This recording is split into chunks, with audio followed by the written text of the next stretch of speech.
ज्यांना महायुतीत राहायचे त्यांनी राहावं, भाजप नेते आणि मंत्री अतुल सावेंनी हे विधान केलंय। 5 वर्षात आमच्याकडे 237 आमदार असल्याचं सावेंनी म्हटलंय। निधी वाटपावरून शिंदेच्या आमदारांनी नाराजी व्यक्त केलेली होती। निधीवरून बाबूराव कोहळीकर यांनी उघड नाराजी व्यक्त केलेली होती। तांडा वस्ती सुधार योजनेच्या निधीबाबत अनेक पत्रव्यवहार करूनही मंजुरी न देता पक्षविरोधी लोकांना मंजुरी दिली ही गंभीर बाब असून नांदेड दौऱ्यावर आल्यावर याबाबत असंख्य कार्यकर्ते घेऊन जा विचारणार असा इशारा बाबूराव कदम यांनी पत्रात दिला होता। त्यावर मंत्री अतुल सावे यांनी ही प्रतिक्रिया दिलेली आहे।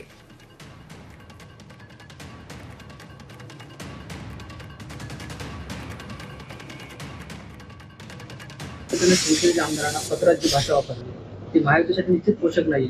निश्चितच मी याची खूप काळजी करत नाही। 5 वर्ष आमच्याकडे आज 237 आमदार आहेत आणि आम्ही युतीत काम करतोय। ज्याला युतीमध्ये राहायचं, ज्याला नसेल राहायचं ते बाहेर पडतील।